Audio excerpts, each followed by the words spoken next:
প্রিয় শ্রোতা, আসসালামু আলাইকুম।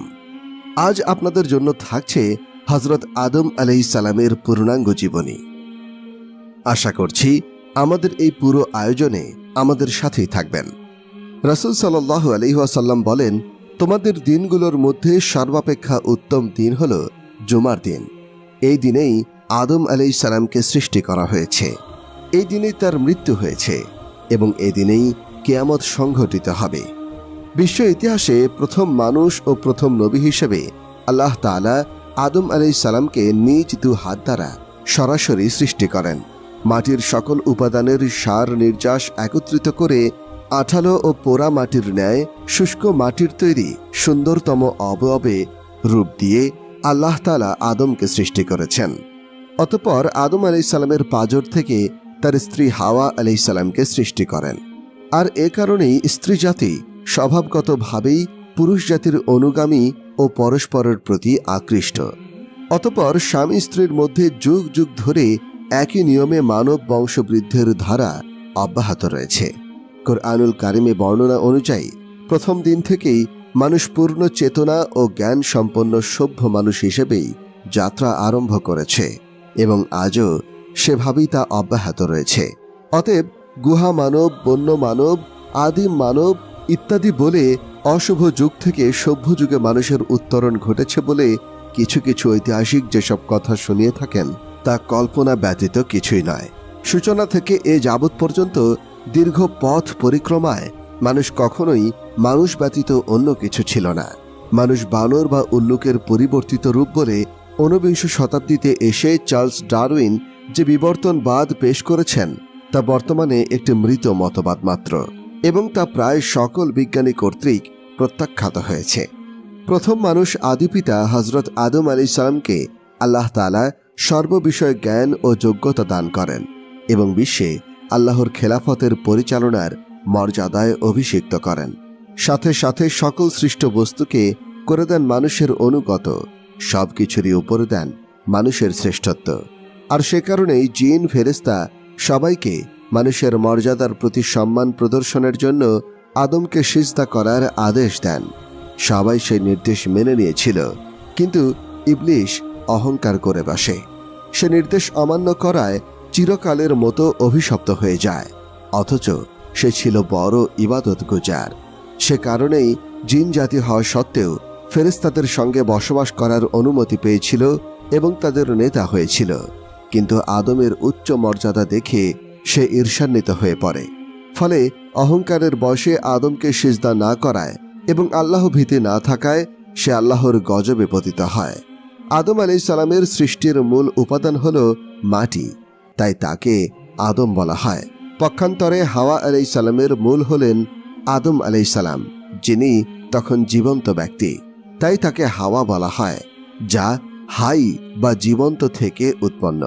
আর সে কারণেই জিন ফেরেশতা সবাইকে মানুষের মর্যাদার প্রতি সম্মান প্রদর্শনের জন্য আদম আলাইহিস সালামকে সিজদা করার আদেশ দেওয়া হয়। ইবলিশকে আল্লাহ মানুষের জন্য পরীক্ষা স্বরূপ সৃষ্টি করেন এবং কিয়ামত পর্যন্ত তার হায়াত দীর্ঘ করে দেন।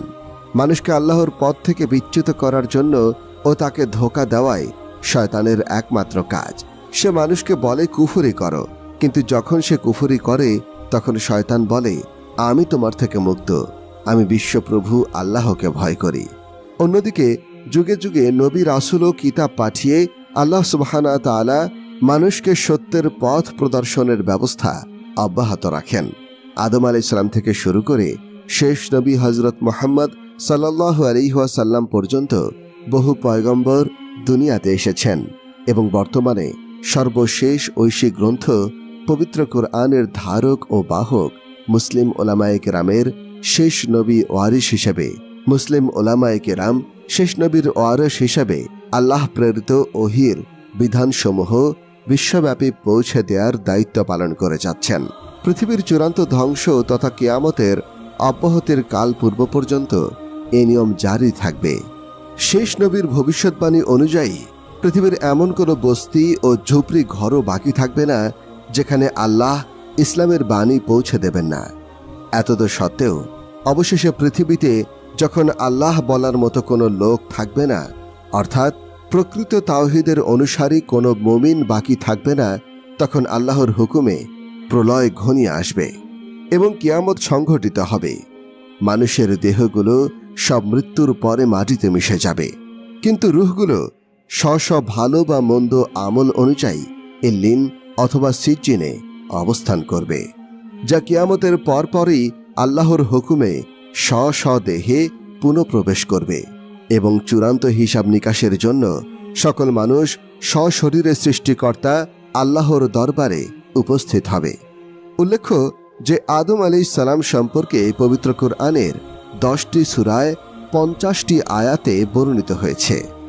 হযরত আদম আলাইহিস সালামের সৃষ্টির ঘটনাবলী কুরআনুল কারিমে যেভাবে বর্ণিত হয়েছে, তার আলোকে আমরা আপনাদের জন্য হযরত আদম আলাইহিস সালামের জীবনী তুলে ধরার চেষ্টা করছি।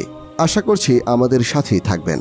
আল্লাহ তাআলা একদিন ফেরেশতাদেরকে ডেকে বললেন, আমি পৃথিবীতে খলিফা অর্থাৎ প্রতিনিধি সৃষ্টি করতে চাই, বলো এ বিষয়ে তোমাদের বক্তব্য কি? তারা সম্ভবত ইতপূর্বে সৃষ্ট জিন জাতির তিক্ত অভিজ্ঞতার আলোকে বলল, হে আল্লাহ, আপনি কি পৃথিবীতে এমন কাউকে আবাদ করতে চান যারা গিয়ে সেখানে ফাসাদ সৃষ্টি করবে, রক্তপাত ঘটাবে? অথচ আমরা সর্বদা আপনার হুকুম পালনে এবং আপনার গুণগান ও পবিত্রতা বর্ণনায় রত আছি। এখানে ফেরেশতাদের উক্ত বক্তব্য আপত্তির জন্য ছিল না, বরং জানার জন্য ছিল। আল্লাহ তাআলা বললেন, তোমরা যা জানো না সে বিষয়ে আমি অধিক জ্ঞাত। অর্থাৎ আল্লাহ চান এই পৃথিবীতে এমন একটা সৃষ্টি আবাদ করতে যারা হবে জ্ঞান ও ইচ্ছে শক্তি সম্পন্ন এবং নিজস্ব বিচার বুদ্ধি ও চিন্তা গবেষণা সহকারে স্বেচ্ছায় সজ্ঞানে আল্লাহর বিধান সমূহের আনুগত্য করবে এবং তার ইবাদত করবে। তারা কেবল ফেরেশতাদের মতো হুকুম তামিলকারী জাতি নয়। মহান রব্বুল আলামিন আল্লাহ তাআলা বলেন, স্মরণ করো যখন তোমার প্রতিপালক ফেরেশতাদেরকে বললেন, আমি পৃথিবীতে প্রতিনিধি সৃষ্টি করছি। তারা বলল, আপনি কি সেখানে এমন কাউকে সৃষ্টি করবেন যে অশান্তি ঘটাবে, রক্তপাত করবে? আমরা তো আপনার সব প্রশংসা, স্তুতি ও পবিত্রতা ঘোষণা করি। তিনি বললেন, নিশ্চয়ই আমি যা জানি তা তোমরা জানো না। আদম শব্দটি আরবি নাকি অনারবি এ সম্পর্কে বিভিন্ন মতামত পরিলক্ষিত হয়। তবে এ সম্পর্কিত সর্বাধিক প্রসিদ্ধ মত হল আদম শব্দটি হিব্রু ভাষার একটি শব্দ থেকে গৃহীত, যার অর্থ পৃথিবী। কেননা পৃথিবীর মাটি থেকে আদম আলাইহিস সালামের সৃষ্টি। অপরদিকে খলিফা বা প্রতিনিধি বলে জিনদের পরবর্তী প্রতিনিধি হিসেবে বনি আদমকে বোঝানো হয়েছে, যারা পৃথিবীতে একে অপরের প্রতিনিধি। অথবা এর দ্বারা আদম ও পরবর্তী ন্যায়নিষ্ঠ শাসকদের বোঝানো হয়েছে, যারা জনগণের মধ্যে আল্লাহর আনুগত্য ও ইনসাফপূর্ণ শাসন প্রতিষ্ঠার মাধ্যমে আল্লাহর প্রতিনিধিত্ব করবে। কেননা ফাসাদ সৃষ্টিকারী ও অন্যের রক্তপাতকারী ব্যক্তিরা আল্লাহর প্রতিনিধি নয়। তবে প্রথম ব্যাখ্যাই অগ্রগণ্য, যা ফেরেশতাদের জবাবে প্রতীয়মান হয় যে এমন প্রতিনিধি আপনি সৃষ্টি করবেন যারা পূর্ববর্তী জিন জাতির মতো পৃথিবীতে গিয়ে ফাসাদ ও রক্তপাত ঘটাবে। বস্তুত জিন জাতির উপর কিয়াস করেই তারা এরূপ কথা বলে থাকতে পারেন। অতঃপর আল্লাহ তাআলা আদম আলাইহিস সালামকে সবকিছুর নাম শিক্ষা দিলেন। সবকিছুর নাম বলতে পৃথিবীর সূচনা থেকে শেষ পর্যন্ত সকল বড় ছোট সকল সৃষ্ট বস্তুর ইলম এবং তার ব্যবহারের যোগ্যতা তাকে দিয়ে দেওয়া হলো, যা দিয়ে সৃষ্ট বস্তুকে আদম ও বনি আদম নিজেদের অনুগত করতে পারে এবং তা থেকে ফায়দা হাসিল করতে পারে। যদিও আল্লাহর অসীম জ্ঞানরাশির সাথে মানব জাতির সম্মিলিত জ্ঞানের তুলনা মহাসাগরের অথই জলরাশির বুক থেকে পাখির ছো মারা এক ফোঁটা পানির সমতুল্য। মহান আল্লাহ তাআলা বলেন, আর তিনি আদম আলাইহিস সালামকে যাবতীয় নাম শিক্ষা দিলেন। তারপর সেই সমুদায় ফেরেশতাদের সম্মুখে প্রকাশ করলেন এবং বললেন, এই সমুদায়ের নাম আমাকে বলে দাও যদি তোমরা সত্যবাদী হও। তারা বলল, আপনি মহান, পবিত্র। আপনি আমাদেরকে যা শিক্ষা দিয়েছেন তা ছাড়া আমাদের কোনো জ্ঞান নেই। বস্তুত আপনি জ্ঞানময় ও প্রজ্ঞাময়। তিনি বললেন, হে আদম, তাদেরকে এই সকল নাম বলে দাও। সে তাদেরকে এই সকলের নাম বলে দিলে তিনি বললেন, আমি কি তোমাদেরকে বলিনি যে আকাশমণ্ডলী ও পৃথিবীর অদৃশ্য বস্তু সম্পর্কে আমি নিশ্চিতভাবে অবহিত, এবং তোমরা যা ব্যক্ত করো বা যা গোপন রাখো আমি তা জানি। সূরা বাকারা আয়াত 31 থেকে 33। উল্লেখ্য যে আদম আলাইহিস সালামকে দেওয়া সেই যোগ্যতা ও জ্ঞান ভাণ্ডার যুগে যুগে তার জ্ঞানী ও বিজ্ঞানী সন্তানদের মাধ্যমে বিতরণ করা হচ্ছে, এবং তার দ্বারা জগৎ সংসার উপকৃত হচ্ছে। আদম আলাইহিস সালামকে সব কিছুর নাম শিক্ষা দেওয়ার পর শ্রেষ্ঠত্ব প্রমাণের জন্য আল্লাহ সুবহানাহু ওয়া তাআলা তাকে ফেরেশতাদের সম্মুখে পেশ করলেন। কোরআনে কেবল ফেরেশতাদের কথা উল্লেখিত হলেও সেখানে জিনদের সদস্য ইবলিশ উপস্থিত ছিল। মহান আল্লাহ তাআলা বলেন, যখন আমি ফেরেশতাদের বললাম আদম আলাইহিস সালামকে সিজদা করো, তখন ইবলিশ ব্যতীত সকলেই সিজদা করল। সে অমান্য করল ও অহংকার করল, সুতরাং সে কাফেরদের অন্তর্ভুক্ত হল। সূরা আল বাকারা আয়াত 34। পবিত্র কোরআনের বর্ণনাসমূহ থেকে কথা স্পষ্ট হয় যে আদম আলাইহিস সালামকে সিজদা করার জন্য আল্লাহর নির্দেশ ব্যক্তি আদম হিসেবে ছিল না, বরং ভবিষ্যৎ মানব জাতির প্রতিনিধিত্বকারী হিসেবে তার প্রতি সম্মান জানানোর জন্য ছিল। তাই এই সম্মান জানানোর প্রতি ফেরেশতাদেরকে সিজদা করতে বলা হয়েছিল। এই সিজদা কখনো আদমের প্রতি ইবাদত পর্যায়ের ছিল না, তা ছিল মানব জাতির প্রতি আনুগত্য প্রদর্শন এবং তাদের সকল কাজে সহায়তা করার প্রতিশ্রুতি দানের প্রতীকী ও সম্মানসূচক সিজদা মাত্র। আর ইবলিশ কাফিরদের অন্তর্ভুক্ত হলেও সে কিন্তু আল্লাহকে সৃষ্টিকর্তা ও পালনকর্তা হিসেবে অস্বীকার করেনি, বরং আল্লাহ তাআলা যখন তাকে অভিসম্পাত করে জান্নাত থেকে চিরদিনের মতো বিতাড়িত করলেন, তখন সে আল্লাহকে রব হিসেবেই সম্বোধন করে প্রার্থনা করল, হে আমার রব, আমাকে আপনি কিয়ামত পর্যন্ত অবকাশ দিন। সূরা আল হিজর আয়াত 36।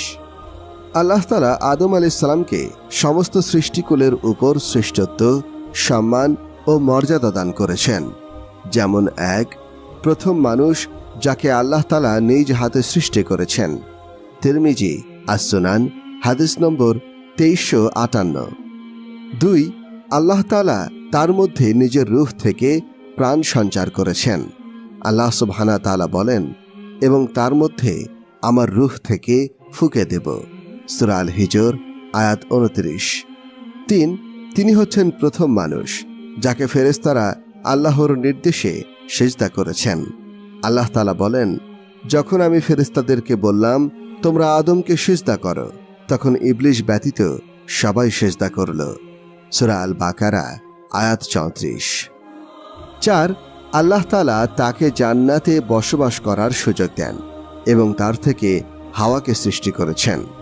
আল্লাহ তাআলা বলেন, আর আমি বললাম, হে আদম, তুমিও তোমার স্ত্রী বেহেশতে বসবাস করতে থাকো।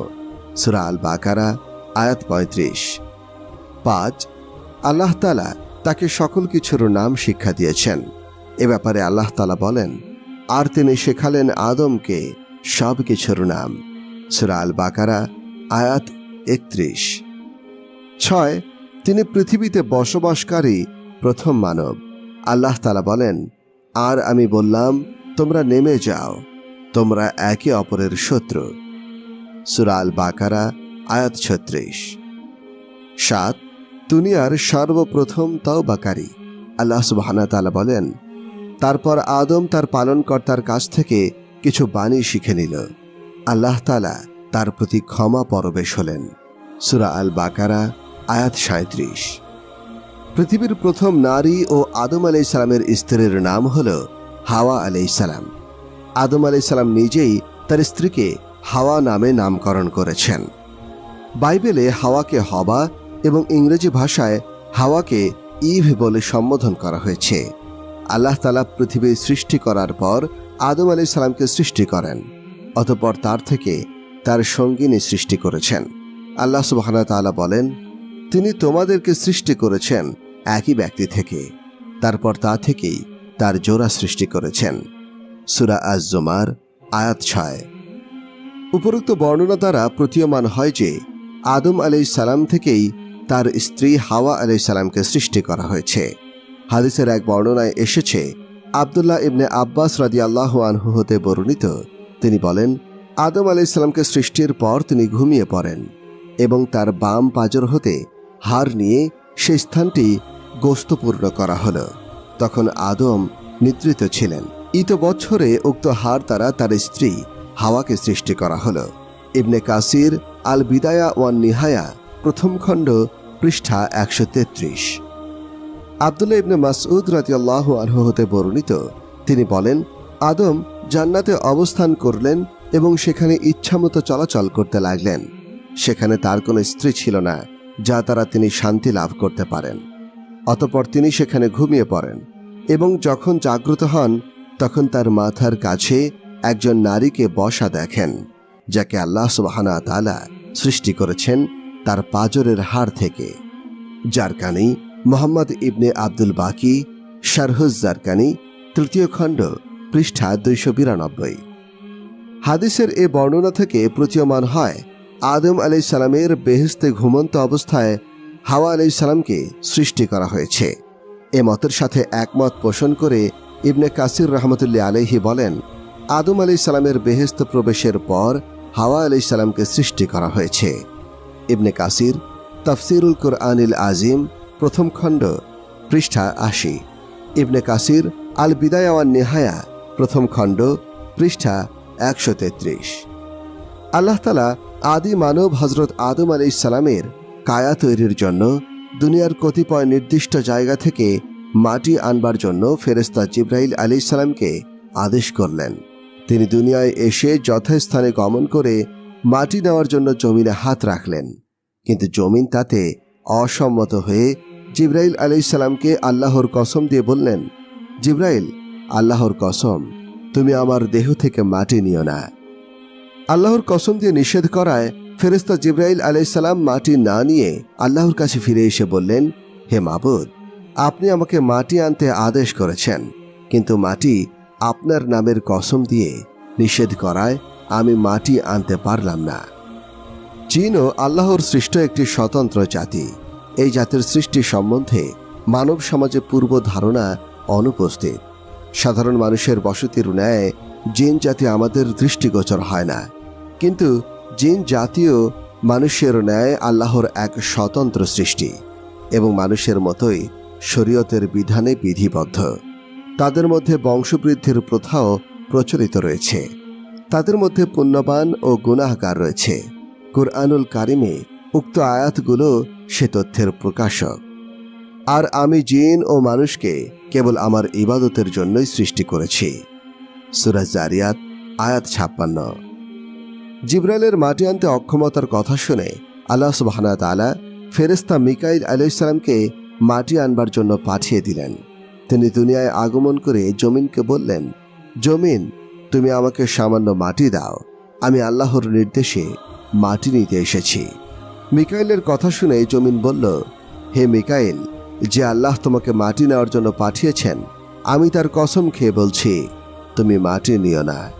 বলা বাহুল্য, এভাবে আল্লাহর কসম দিয়ে নিষেধ করায় ফেরেশতা মিকাইলও মাটি না নিয়ে আল্লাহর দরবারে ফিরে গিয়ে নিজের অক্ষমতার কথা জ্ঞাপন করলেন। তখন আল্লাহ তাআলা এ কাজের জন্য ফেরেশতা ইসরাফিলকে নিয়োগ করলেন, কিন্তু একই কারণে তিনিও বিফল হয়ে চলে আসলেন। অবশেষে আল্লাহ তাআলা এই কাজের জন্য পরাক্রমশালী ফেরেশতা আজরাইলকে প্রেরণ করলেন। আজরাইল আলাইহিস সালাম পৃথিবীতে এসেই যথাস্থানে উপস্থিত হয়ে জমিনের দেহে জঙ্গল মেরে মাটি নিতে গেলেন। অমনি জমিন অত্যন্ত করুণভাবে বলল, আমি তোমাকে আল্লাহর কসম খেয়ে বলছি, তুমি আমার দেহ হতে মাটি নিও না। কিন্তু কঠিন হৃদয় ফেরেশতা আজরাইল আলাইহিস সালাম জমিনের কথায় কর্ণপাত না করে বললেন, জমিন, তুমি যে আল্লাহর কসম প্রদান করছো, সে আল্লাহ তাআলাই আমাকে মাটি নেওয়ার জন্য প্রেরণ করেছেন।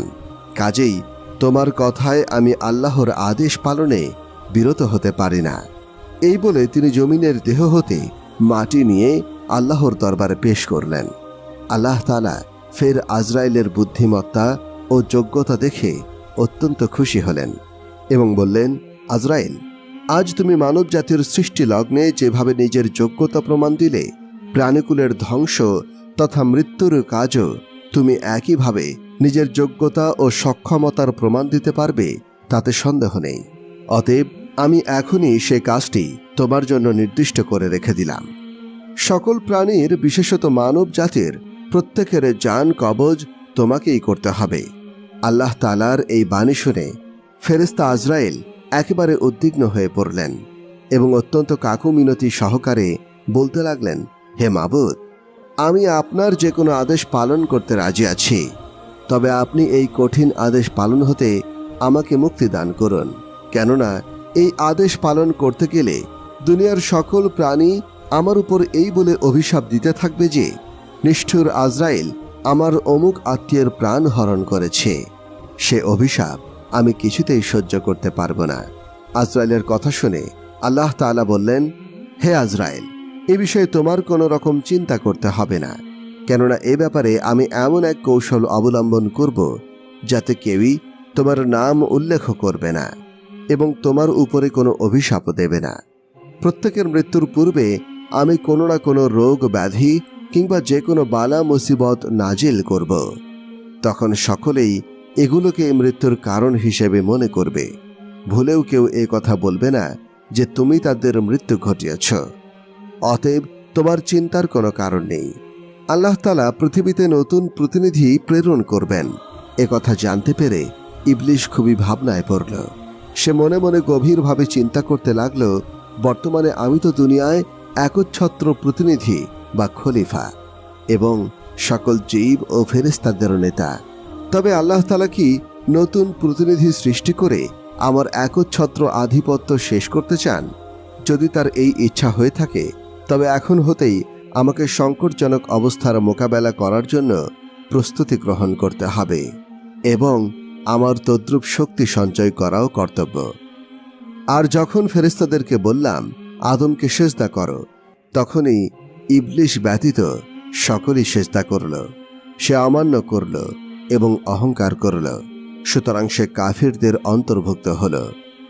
অতঃপর আমি আদমকে বললাম, হে আদম, তুমি এবং তোমার সঙ্গিনী জান্নাতে বসবাস করো, যেমন ইচ্ছা পানাহার করো, কিন্তু এই বৃক্ষের কাছেও যেও না, গেলে তোমরা অন্যায়কারীর অন্তর্ভুক্ত হবে। সূরা বাকারা আয়াত 34 থেকে 35। নিজের উদ্দেশ্য সাধন করার জন্য একদিন ইবলিশ ফেরেশতাদেরকে লক্ষ্য করে বললেন, হে ফেরেশতাগণ, তোমরা সকলেই তো আমার একান্ত অনুগত ও পরম বাধ্যগত। সবাই আমার প্রত্যেকটি আদেশ নিষেধ মান্য করে চলো, আমাকে যথেষ্ট ভক্তি শ্রদ্ধা করে থাকো। আচ্ছা, ভবিষ্যতে যদি আমার উপর কোনো কঠিন বিপদ নেমে আসে, তখন তোমরা আমার জন্য কি করবে বলো তো? তার এই প্রশ্নের উত্তরে ফেরেশতাগণ তখন একযোগে বলল, আমরা প্রয়োজনে আপনার জন্য আমাদের জীবন উৎসর্গ করতেও প্রস্তুত আছি। কোনো পরিস্থিতিতেই আমরা আপনাকে সাহায্য করতে বিমুখ হব না। ইবলিশ তাদেরকে আবার প্রশ্ন করল, আচ্ছা বেশ ভালো, এবার তাহলে বলো তো, যদি আল্লাহ তাআলা যদি অন্য কাউকে তার নতুন খলিফা মনোনীত করে তাকে প্রাধান্য দান করেন, তাহলে তোমরা সকলে কি তাকে নাকি আমাকে সমর্থন করবে? ফেরেশতাগণ বলল, আল্লাহ তাআলাই আপনাকে আমাদের উপর কর্তৃত্ব প্রদান করেছেন, তার নির্দেশে আমরা আপনার আনুগত্য ও অধীনতা স্বীকার করেছি। তবে তিনি যদি আবার অন্য কাউকেও খলিফা মনোনীত করেন এবং আমাদেরকে তার আনুগত্য স্বীকার করতে বলেন, তখন আমরা যথারীতি তার আদেশ পালন করব। কেননা আল্লাহর আদেশ পালন করাই আমাদের মূল কাজ, লক্ষ্য এবং কর্তব্য। সুতরাং যে কোনো অবস্থাতেই হোক আমরা তার আদেশ পালন করে চলব। ফেরেশতাদের মুখে এ কথা শুনে ইবলিশের চেহারা পরিবর্তন হয়ে গেল। তার বুকের মধ্যে দুরু দুরু করতে লাগল। সে বুঝতে পারল যে এরা কোনো অবস্থাতেই আল্লাহ তাআলাকে বাদ দিয়ে তার পক্ষ অবলম্বন করবে না। তবে তার মনের অবস্থা যাই হোক না কেন, বাইরে তা প্রকাশ না করে মুখে এক প্রকার শুষ্ক হাসি ফুটিয়ে বলল, ধন্যবাদ, তোমাদের প্রকৃত মনোভাবটি জানার জন্যই আমি তোমাদের কাছে এই প্রশ্নটি করেছিলাম। তোমাদের জবাব শুনে আমি খুবই খুশি হলাম। মুখে এরকম কথা বললেও ইবলিশ মনে মনে একেবারেই চিন্তিত হয়ে গেল। সে ভাবতে লাগল, ফেরেশতাগণ যদি আমার আদেশ পালন না করে ও আমার পক্ষ থেকে সমর্থন প্রত্যাহার করে, তবে আমি কাদের নিয়ে আল্লাহর বিরুদ্ধে দাঁড়াবো? যদি সত্যি আল্লাহ তাআলা আমার নিকট হতে খেলাফত কেড়ে নিয়ে অন্য কাউকে দান করেন, তখন আমি কিসের বলে তার সেই কাজের প্রতিবাদ ও সপক্ষ আন্দোলন করব? কিছুক্ষণ ভেবে চিন্তে সে আবার যেন কিছুটা আশান্বিত হয়ে উঠল। সে ভাবল, না, চিন্তা কিসের? ফেরেশতাগণ আমার সমর্থন নাই বা করুক, তাতে আমার কিছু যায় আসে না। যেহেতু দুনিয়ার সকল জিন আমার বাধ্য ও একান্ত অনুগত এবং তারা আমার স্বজাতি, তাদের সাহায্য ও সমর্থন লাভ করে তাদেরকে নিয়ে আল্লাহর সাথে মোকাবেলা করতে সমর্থ হব।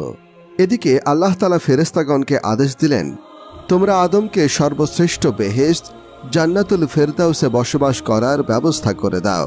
তারা আল্লাহর আদেশ পালন করল এবং হযরত আদম আলাইহিস সালামের সুখ শান্তির জন্য সকল প্রকার ব্যবস্থা গ্রহণ করে দিল। তার কোনো রকম অশান্তি রইল না। অফুরন্ত নিয়ামত, আরাম, আয়েশ ও সুখ শান্তির মধ্য দিয়ে হযরত আদম আলাইহিস সালাম বাস করতে লাগলেন। কিন্তু এটি চিরন্তন সত্য যে মানুষ যত সুখ শান্তির মধ্যেই থাকুক না কেন, সঙ্গী সাথী ছাড়া দীর্ঘদিন একাকী জীবনযাপন করতে তার নিকট অশান্তিজনক হয়ে ওঠে। অনেক রেওয়াতে বলা হয় হযরত আদম আলাইহিস সালামের ক্ষেত্রেও সেই অবস্থা ঘটল, যার ফলে তিনি জান্নাতুল ফেরদাউসের অকল্পনীয় সুখ শান্তির মধ্য থেকেও যেন প্রকৃত শান্তির অভাব মনে করতে লাগলেন। আল্লাহ তাআলার নিকট হযরত আদম আলাইহিস সালামের এই অবস্থা গোপন থাকল না। সুতরাং আল্লাহ পাক ফেরেশতাদেরকে লক্ষ্য করে বললেন, হে ফেরেশতাগণ, আমি আদমের জন্য জৈনিকা সঙ্গিনী বানিয়ে দিতে চাই, যাতে আদম আলাইহিস সালাম পরিপূর্ণ শান্তি ও সুখ লাভ করতে পারে। এরপর একদিন এই উদ্দেশ্যেই আল্লাহ তাআলা হযরত আদম আলাইহিস সালামের চোখে গভীর ঘুমের আমেজ বুঝিয়ে দিলেন। সুতরাং তিনি ঘুমের কোলে ঢলে পড়লেন। ঘুম তার এতটাই গভীর হয়েছিল যে ঘুমের মধ্যে এক বিরাট কাণ্ড ঘটে গেল, অথচ তিনি কিছুই টের পেলেন না। তার ঘুমের মধ্যে ফেরেশতাগণ আল্লাহ তাআলার আদেশ অনুযায়ী তার বাম পাজরের একখানা হাড্ডি বের করে নিয়ে আল্লাহ তাআলার নিকট পেশ করলেন। আল্লাহ তাআলা নিজের ক্ষুদ্র বলে তা দ্বারা জনৈকা পরম সুন্দরী যুবতী সৃষ্টি করে বেহেশতি পোশাকে সজ্জিত করে ফেরেশতাগণকে আদেশ দিলেন, একে আদমের পাশে বসিয়ে দিয়ে আসো। ফেরেশতাগণ আল্লাহর আদেশ অনুযায়ী তাই করল। হযরত আদম আলাইহিস সালাম কিন্তু এর কোনো কিছুই জানতে পারলেন না। সুন্দরী রমণীর নাম রাখা হলো হাওয়া। আল্লাহ তাআলা এমন অপূর্ব রূপ দান করলেন যে দুনিয়ার অন্যান্য সকল নারীর রূপ একত্রিত করলেও তার 1000 ভাগের 1 ভাগ তুল্য হবে না। আল্লাহ পাকের ইঙ্গিতে হাওয়া আলাইহিস সালাম তার কোমল হাতে হযরত আদম আলাইহিস সালামের শরীরে মোলায়েমভাবে হাত বুলিয়ে দিতে লাগলেন। তাতে আদম আলাইহিস সালামের ঘুম ভেঙে গেল। তিনি চোখ মেলে চেয়ে নিজের একান্ত পাশে এমন এক সুন্দরী রমণীকে দেখে পরম বিস্ময় বোধ করলেন। তার মনে প্রশ্ন জাগল, কে এই সুন্দরী রমণী? এমনটি তো তিনি আর কখনো দেখেননি। মহান রব্বুল আলামিন হযরত আদম আলাইহিস সালামকে লক্ষ্য করে বললেন, হে আদম, আমি তোমার মনের অশান্তি দূর করার জন্য তোমার জন্যই একে সৃষ্টি করেছি। এ রমণী তোমার জীবনের চিরসঙ্গিনী এবং তোমার সুখ দুঃখের সহভাগী হবে। আল্লাহ তাআলা হযরত আদম আলাইহিস সালাম ও বিবি হাওয়াকে লক্ষ্য করে বললেন, আর আমি বললাম, হে আদম, তুমি এবং তোমার সঙ্গিনী জান্নাতে বসবাস করো, যা ইচ্ছা পানাহার করো, কিন্তু এই বৃক্ষের নিকটেও যেও না। যদি এর নিকটে যাও তবে অন্যায়কারীদের অন্তর্ভুক্ত হবে। কিন্তু শয়তান তাদের পদস্খলন ঘটালো এবং তারা যেখানে ছিল সেখান থেকে তাদেরকে বহিষ্কৃত করল। আমি বললাম, তোমরা প্রত্যেকে প্রত্যেকের শত্রু রূপে নেমে যাও। পৃথিবীতে কিছু কালের জন্য তোমাদের বসবাস ও জীবিকা রইল। অতঃপর আদম আলাইহিস সালাম তার প্রতিপালক হতে ইলহামকৃত কতিপয় কালিমা শিখে নিলেন। আল্লাহ তাআলা তার প্রতি ক্ষমা পরবেশ হলেন। তিনি অত্যন্ত ক্ষমাশীল ও পরম করুণাময় ও পরম দয়ালু। পরে যখন আমার পক্ষ হতে তোমাদের সৎ পথের কোনো নির্দেশ যাবে, তখন যারা আমার সৎ পথের নির্দেশ অনুসরণ করবে তাদের কোনো ভয় নেই এবং তারা দুঃখিতও হবে না। সূরা বাকারা আয়াত 35 থেকে 38। হযরত আদম আলাইহিস সালাম বললেন, হে মাবুদ, আমরা পুরোপুরিভাবে আপনার আদেশ পালন করব। আপনার অসীম অনুগ্রহে আমরা এতে অফুরন্ত নিয়ামত লাভ করেছি। এবং এখানে আমাদের এত সুখ শান্তি ভাগ্যে হয়েছে, যাতে ওই একটিমাত্র গাছের ফল না খেলে কি আমাদের এমন ক্ষতি হবে? তা ভক্ষণ করে কেন আমরা আপনার আদেশ অমান্য করব? আল্লাহ তাআলা বললেন, হ্যাঁ, ওই গাছটির ফল না খেলে তোমাদের কোনো ক্ষতি হবে না, কিন্তু যদি তোমরা খাও তবে তোমরা উভয়ই এমন বেশি ক্ষতির সম্মুখীন হবে যে কোনো কিছুর দ্বারা তা পূরণ করা যাবে না। আল্লাহর আদেশ অনুযায়ী আদম আলাইহিসসালাম ও বিবি হাওয়া আলাইহিসসালাম পরম সুখে শান্তিতে বসবাস করতে লাগলেন। কিন্তু তাদের এই নিরঙ্কুশ বেহেশতি সুখ স্থায়ীভাবে ভোগ করা যে আল্লাহ তাআলারই অভিপ্রেত ছিল না, তা কি তারা কখনো ভুলেও ভেবেছিলেন? একদিকে তাদের প্রতি গন্ধম ফল খাওয়া হতে কঠোরভাবে নিষেধ ছিল, অন্যদিকে ইবলীসের প্রতি ইঙ্গিত ছিল সে যেন তাদের খাওয়াতে আপ্রাণ চেষ্টা করে। যদি সে চেষ্টা বিফল হয় তবে কোনো ক্রমে আল্লাহ তাআলার আদম সৃষ্টির মূল লক্ষ্য সফল হবে না। কিন্তু আল্লাহ পাকের মূল উদ্দেশ্য কোনোভাবেই সফল না হয়ে পারে না, তা যে কোনোভাবেই সফল হতে হবে। সুতরাং সেই লক্ষ্যেই ঘটনাবলী স্বাভাবিক গতিতে প্রবাহিত হতে লাগল। হযরত আদম আলাইহিসসালাম ও হাওয়া আলাইহিসসালাম গুনাহের কাজের কথা বেহেশতের রক্ষক, দারী, প্রহরী ও অন্যান্য ফেরেশতাদের মধ্যে ব্যাপকভাবে সমালোচিত হতে লাগল। হযরত আদম আলাইহিসসালাম এবং হযরত হাওয়া আলাইহিসসালামের চরম দুরবস্থার সাথে আকুল ও দিশেহারাভাবে এদিক সেদিক ঘুরে বেড়াতে লাগলেন। এমন সময় তাদের প্রতি আল্লাহ তাআলার তরফ থেকে আবার আওয়াজ আসছিল, হে আদম ও হাওয়া, আমি তোমাদেরকে পূর্বে বলেছিলাম তোমরা গন্ধম গাছটি থেকে সতর্ক বিরত থাকো। শয়তান তোমাদের প্রকাশ্য শত্রু, এখন তার প্রতারণা হতেও সাবধান থেকো। কিন্তু তোমরা আমার সাবধানবাণীর মর্যাদা রক্ষা করতে পারলে না, অতএব তোমাদেরকে এই মুহূর্তে পৃথিবীতে পাঠানো হবে। আল্লাহ তাআলার ভয়ঙ্কর এই নির্দেশ শুনে আদম আলাইহিসসালাম ও বিবি হাওয়া আলাইহিসসালাম কেঁদে আকুল হলেন এবং আল্লাহর দরবারে আরজ করলেন। তাদের এই আরজের পরে আল্লাহ তাআলা বললেন, তোমরা পৃথিবীতে চলে যাও, তবে স্মরণ রেখো শয়তান ও তোমরা একে অপরের দুশমন এবং একটি নির্দিষ্ট সময় পর্যন্ত তোমাদের পৃথিবীতে থাকতে হবে।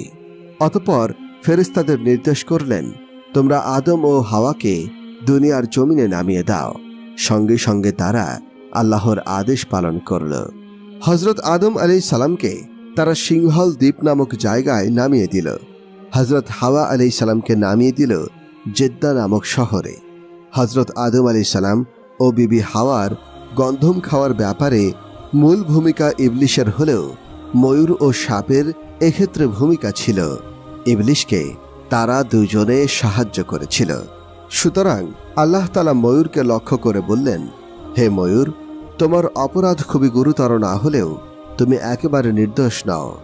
তোমার এ কথা উত্তম রূপে জানা ছিল যে আমার অনুমতি ব্যতীত কাউকে বেহেশতে প্রবেশ করতে দেওয়া সম্পূর্ণ নিষিদ্ধ।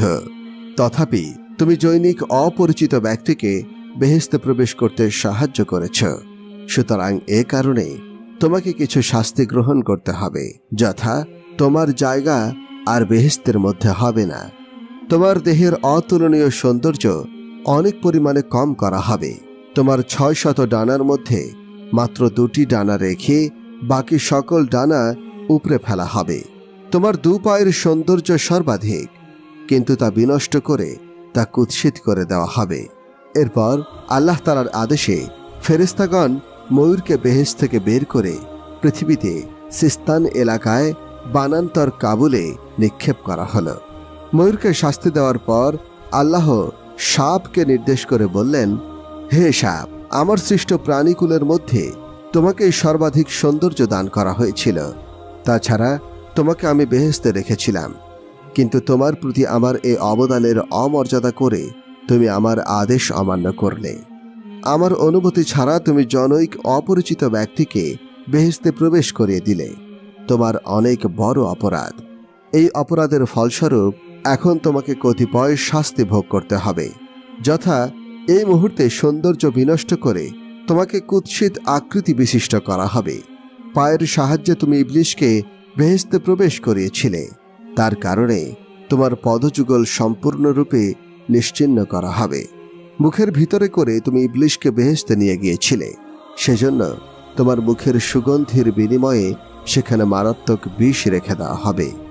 মানুষজন তোমাকে দেখা মাত্র হত্যা করবে অথবা হত্যা করতে চেষ্টা করবে। অতঃপর আল্লাহর নির্দেশে ফেরেশতাগণ সাপকে বেহেশত থেকে বের করে চরম শাস্তি স্বরূপ তাকে পৃথিবীতে ইস্পাহান এলাকায় ফেলে দিল। সর্বশেষ মহাজ্ঞানী আল্লাহ তাআলা মারদুদ ইবলিশকে লক্ষ্য করে বললেন, হে পাপিষ্ঠ ইবলিশ, আমার আদেশ অমান্য করার জন্য তোকে আগেই বেহেশত থেকে বের করে দেওয়া হয়েছে। আবার আমার অনুমতি ছাড়া তুই বেহেশত প্রবেশ করে আদম ও হাওয়াকে ধোঁকা প্রদান করে তাদের গন্ধম ফল খাইয়েছিস। এই জন্য তোকে বিশেষ কতগুলো শাস্তি দেওয়া হবে। যেমন, তোর জন্য বেহেশতের দরজা চিরদিনের জন্য বন্ধ করে দেওয়া হলো। আমার অত্যাধিক প্রিয় বান্দা হিসেবে তোকে সকল জগতের উপরে যে খেলাফত ও প্রতিনিধিত্ব দান করেছিলাম সে সম্মান ও মর্যাদা শেষ করে দেওয়া হলো। তোর জন্য তাওবার দরজা বন্ধ করে দেওয়া হলো। তোর অনুরূপ সৌন্দর্য রাশি শেষ করে অত্যন্ত কুৎসিত কদাকার বানিয়ে দেওয়া হলো। তোর সম্মানজনক মুআল্লিমুল মালাকুত উপাধির পরিবর্তে মালাউল ইবলিশ, শয়তান, খবিশ প্রভৃতি উপাধি তোকে দেওয়া হলো। কিয়ামত পর্যন্ত তোর উপর সকলের অভিশাপ বর্ষিত হতে থাকবে। সৃষ্টির সূচনা মুহূর্ত হতে রোজ কিয়ামত পর্যন্ত আওলাদে আদমগণ যত পাপ করবে তুই তার সমষ্টির দ্বিগুণ পাপের অধিকারী হবি। তোকে দোজখবাসীর সবার নেতা করে দেওয়া হবে। তোর সমস্ত বংশধরদের কপালে কাফির চিহ্ন অঙ্কিত থাকবে। এরপর আল্লাহর নির্দেশে ফেরেশতাগণ ইবলিশকে উপযুক্ত শাস্তি দেওয়ার জন্য বরানগরে মতান্তরে দেওয়ান পাহাড়ের এলাকায় নিক্ষেপ করল এবং চিরদিনের জন্য তার আসমানে যাওয়া আসার পথ বন্ধ করে দিল। ময়ূর ও সাপ আল্লাহর আদেশ অমান্যের অপরাধের কথা উপলব্ধি করে তওবা করে আল্লাহর দরবারে ক্ষমা প্রার্থনা করল। আল্লাহ তাআলা তাদের অপরাধ ক্ষমা করে দিলেন। তাদের যা কিছু শাস্তি তা পৃথিবীতে শেষ হয়ে যাবে বলে পরকালে তাদের কোনো শাস্তি হবে না। কিন্তু ইবলিশের ব্যাপারটি ছিল ভিন্ন রকম, তার অপরাধও ভিন্ন রকম। সে শুধু হযরত আদম আলাইহিস সালাম ও হাওয়াকে গন্ধব খাওয়ার ব্যাপারেই অপরাধী নয়, তার অপরাধ শুরু হয়েছিল আরও আগে। হযরত আদম আলাইহিস সালামকে সেজদা না করার ঘটনা হতেই তার অপরাধ শুরু হয়েছিল। তবুও সে কোনোদিন তার নিজের অপরাধ স্বীকার করেনি এবং তওবাও করেনি। সুতরাং আল্লাহ তাআলার নিকট তার ক্ষমা প্রার্থনা করার তো প্রশ্নই ওঠে না। অতএব সে আর কোনোদিন বেহেশতে প্রবেশ করতে পারবে না। হযরত আদম আলাইহিস সালাম আল্লাহ তাআলার তরফ থেকে ক্ষমা লাভের পর কিছুটা নিশ্চিন্ত হলেন বটে, কিন্তু জীবনযাপনের ক্ষেত্রে জটিলতার মধ্যে দিন যাপন করতে লাগলেন। তিনি ও বিবি হাওয়া দীর্ঘদিন গাছের ফলমূল ও পানি পান করে জীবন ধারণ করেছেন, যা ছিল অত্যন্ত কষ্টকর ও পীড়াদায়ক। এ অবস্থায় জিবরাইল আলাইহিস সালাম বেহেশত থেকে একজোড়া বলদ ও একজোড়া গাভী এনে দিলেন। তার সঙ্গে কিছু গমের বীজও নিয়ে আসলেন। অতঃপর বলদ দ্বারা চাষাবাদ করে ফসল উৎপাদন করার পদ্ধতি তিনি শিখিয়ে দিলেন। গম মাটিতে ফেলার সাথে সাথে হযরত আদম আলাইহিস সালাম 7 ঘন্টার মধ্যে পাকা গম লাভ করতে সক্ষম হলেন। এর খোসা ছাড়ানো এবং গুঁড়া করে রুটি তৈরির পদ্ধতি বিবি হাওয়াকে শিখিয়ে দেওয়া হলো, কিন্তু রুটি ভাজার জন্য আগুনের অভাব দেখা দিল। তখন হযরত জিবরাইল আলাইহিস সালাম আল্লাহ তাআলার আদেশ ক্রমে দোজখ হতে সামান্য ধোঁয়া নিয়ে আসলেন। যখন ওই ধোঁয়া মাটির উপরে রাখা হলো তখন মাটি নিমিষের মধ্যে জ্বলে এক গর্তের সৃষ্টি হলো। উক্ত গর্ত দ্বারা দোজখের ধোঁয়া দোজখে গিয়ে পতিত হলো। এভাবে কয়েকবার চেষ্টা করে দোজখের ধোঁয়া পৃথিবীতে রাখা সম্ভব হলো না। তখন আল্লাহ তাআলা নির্দেশক্রমে উক্ত ধোঁয়া রহমতি দরিয়ায় 7 বার ধুয়ে পৃথিবীতে আনা হলো। তখন সেটা স্বাভাবিক আগুন হিসেবে প্রয়োজনীয় জ্বালানি কার্য সমাধা করে। জনৈক মুফাসসির লেখেন, দোজখী ধোঁয়া দোজখে চলে যাওয়ার পরে আল্লাহ তাআলা হযরত আদম আলাইহিস সালামকে চকমকি পাথর ঘষে আগুন জ্বালানোর নির্দেশ দেন। সেভাবে আদম আলাইহিস সালাম আগুনের সন্ধান লাভ করেন। আগুনের ব্যবস্থা হওয়ার পরে রুটি তৈরি, মাংস পাক করা এবং অন্যান্য জরুরি প্রয়োজন সমাধা করা আদম ও বিবি হাওয়ার পক্ষে সহজ হয়। এরপর হজরত জিবরাইল আলাইহিস সালাম লোহার ব্যবহার, স্মরণের ব্যবহার, শিক্ষা দীক্ষার পদ্ধতি, ঘর তৈরির জ্ঞান ইত্যাদি এক এক করে হজরত আদম আলাইহিস সালাম ও বিবি হাওয়া আলাইহিস সালামকে শিখিয়ে দেন, যাতে করে শেষ জীবনে হজরত আদম আলাইহিস সালাম বিনা পরিশ্রমে বৈজ্ঞানিক পদ্ধতিতে অনেক কঠিন ও দুরূহ কাজ সহজেই সমাধান করতে সক্ষম হন। সরলমতি আদম আলাইহিস সালাম ও হাওয়া আলাইহিস সালাম বেহেশতে থাকাকালীন সময় যতটা সহজ সরল ছিলেন, পৃথিবীতে আগমনের পর তার চেয়ে বহুগুণ সতর্ক ও সাবধান হন। শয়তানের পক্ষে পৃথিবীতে এসে আদম আলাইহিস সালামকে দ্বিতীয়বার আর কোনো বিপদে ফেলা সম্ভব হয়নি, বরং হজরত আদম আলাইহিস সালামকে ধোঁকা দিতে গিয়ে শয়তানকে অনেক ক্ষেত্রে বিপদের সম্মুখীন হতে হয়েছে। তবে শয়তান আদম আলাইহিস সালামের সন্তানদের মধ্যে নিজের প্রভাব ও প্রসারতা বিস্তার করতে সক্ষম হয়েছে। হজরত আদম আলাইহিস সালাম ও বিবি হাওয়া আলাইহিস সালামকে আল্লাহ তাআলা স্থায়ীভাবে সিংহলে বসবাস করার আদেশ দেন। তারা আল্লাহ তাআলার হুকুম অনুসারে সেখানে বসবাস করতে আরম্ভ করেন। সেখানে তাদের সন্তান সন্ততি জন্ম নেয়। আল্লাহ তাআলার বিধান হিসেবে বিবি হাওয়া আলাইহিস সালাম একত্রে দুটি সন্তান প্রসব করতেন, একটি ছেলে, অপরটি মেয়ে। এই পদ্ধতির রহস্য ছিল একটি জোরের ছেলে অপর একটি জোরের মেয়ের সাথে এবং অপর জোরের একটি মেয়ে প্রথম জোরের ছেলের সাথে বিবাহ বন্ধনে আবদ্ধ হতো। হজরত আদম আলাইহিস সালামের প্রথম যে জোড়ার সন্তান জন্মগ্রহণ করেন তার ছেলের নাম ছিল কাবিল এবং মেয়ের নাম রাখা হয় আকলিমা। আকলিমা ছিল খুবই সুন্দরী ও রূপসী। দ্বিতীয়বার হজরত আদম আলাইহিস সালামের যে সন্তান জন্ম নেয় তার ছেলের নাম ছিল হাবিল এবং মেয়ের নাম রাখা হয় ইয়াউলুদা। দ্বিতীয়বারের কন্যাটি তেমন সুন্দরী ছিলেন না। এভাবে প্রতি বছর বিবি হাওয়া আলাইহিস সালাম এক জোড়া করে সন্তান জন্ম দিতে আরম্ভ করেন। ইতিহাসের সূত্রে যতদূর জানা যায় তাতে বিবি হাওয়া সর্বমোট 140 জোড়া সন্তানের জন্ম দিয়েছিলেন বলে কথিত আছে। প্রথম ও দ্বিতীয় জোড়ের সন্তানেরা যখন বড় হয় তখন আল্লাহ তাআলা তার বিধান অনুসারে তাদের বিবাহ সম্পাদন করার জন্য তাগিদ দেন। তখন হজরত আদম আলাইহিস সালাম প্রথম দুই জোড়ের সন্তানদেরকে ডেকে আল্লাহ তাআলার বিধান অনুসারে বিবাহের প্রস্তাব করেন। এক্ষেত্রে সর্বশ্রেষ্ঠ সন্তান কাবিল আপত্তি করে বলল, আমার বোন আকলিমাকে আমি বিবাহ করব। তখন হজরত আদম আলাইহিস সালাম বললেন, এটি আল্লাহ তাআলার বিধান নয়। কাবিল বলল, এটি আল্লাহ তাআলার বিধান নয়, তার প্রমাণ কি? তখন হজরত আদম আলাইহিস সালাম বললেন, তুমি এবং হাবিল দুজনে দুটি কুরবানি করে মিনার পাহাড়ের উপর রেখে আসো। যার কুরবানি আল্লাহ তাআলা কবুল করবেন সে আকলিমাকে বিয়ে করবে। হজরত আদম আলাইহিস সালামের যুগে সত্য মিথ্যা, ভালো মন্দ অবগতির জন্য আল্লাহ তাআলা এ ধরনের একটি মুজিজা হজরত আদম আলাইহিস সালামকে দান করেছিলেন। অন্যান্য নবীগণের যুগেও এই জাতীয় অনেক ব্যবস্থা চালু ছিল, যা দ্বারা সরাসরি আল্লাহ তাআলার পক্ষ হতে অজানা বিষয় সম্পর্কে জ্ঞাত হওয়া সম্ভব ছিল এবং উচিত বিচারের রায় পাওয়া যেত। যেমন হজরত নূহ আলাইহিস সালামের যুগে ছিল জাহাজ।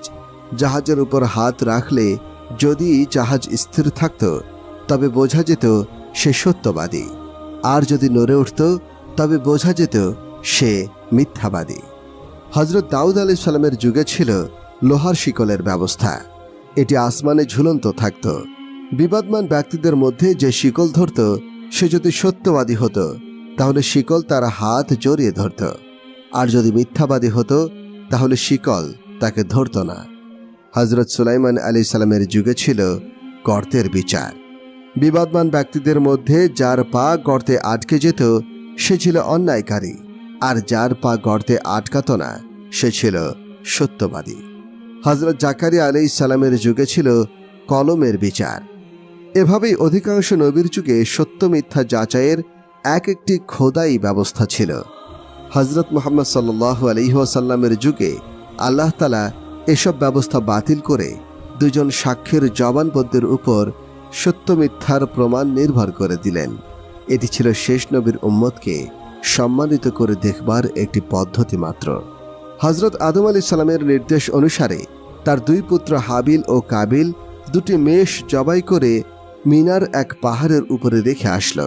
কিছুক্ষণের মধ্যে এক খণ্ড অগ্নি এসে হাবিলের জবেহকৃত মিষ্টি উধাও করে দিল। এই দৃশ্য অবলোকন করে হযরত আদম আলাইহিস সালাম বললেন, হাবিলের কুরবানি কবুল করা হয়েছে, অতএব সে আকলিমাকে বিয়ে করবে। আল্লাহ তাআলার এই ইঙ্গিত অনুসারে হযরত আদম আলাইহিস সালাম হাবিলের সঙ্গে আকলিমাকে এবং কাবিলের সঙ্গে ইয়াউলুদাকে বিবাহ করিয়ে দিলেন। কাবিল ইমানদারির ক্ষেত্রে খুব একটা অগ্রগামী ছিল না। সে পিতার সিদ্ধান্ত মনে প্রাণে মেনে নিতে পারল না। সে হাবিলকে হুমকি দিয়ে বলল, তুমি আকলিমাকে ত্যাগ করো, না হয় আমি তোমাকে হত্যা করব। হাবিল সে কথায় বলল, আমি আল্লাহর রাসূলের সিদ্ধান্তের উপর বহাল থাকব, তাতে তুমি আমাকে ভয় প্রদর্শন করে পথভ্রষ্ট করতে পারবে না। কাবিল এ কথায় ভীষণ রাগান্বিত হল এবং হাবিলকে হত্যা করার প্রতিজ্ঞা করল।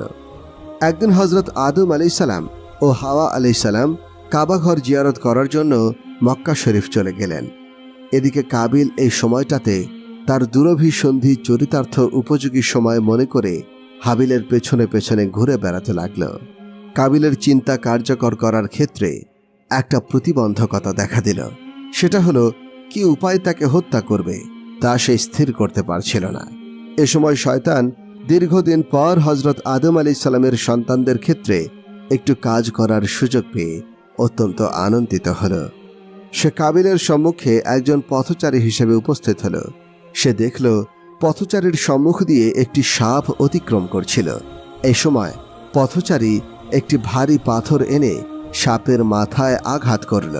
তাতে সাপের মাথা চূর্ণ বিচূর্ণ হয়ে গেল এবং অল্প সময়ের মধ্যেই সাপটি মারা গেল। এ কাজ সমাধা করে পথচারী চলে গেল। কাবিল এই দৃশ্য দেখে হত্যার উপযুক্ত কৌশল গ্রহণ করল। অতঃপর সে হাবিলের খোঁজ খবরে বের হল। বাড়ির বাইরে গিয়ে সে দেখতে পেল হাবিল ছাগল বসবাসকারী একটি নির্জন ঘরে এক কোণে ঘুমিয়ে আছে। তখন কাবিল দূর থেকে একটি ভারী পাথর বহন করে নিয়ে আসলো এবং ধীরে ধীরে হাবিলের কাছে গিয়ে সজোরে পাথর দ্বারা তার মাথায় আঘাত করল। আর সাথে সাথে হাবিল ছটফট করে উঠল।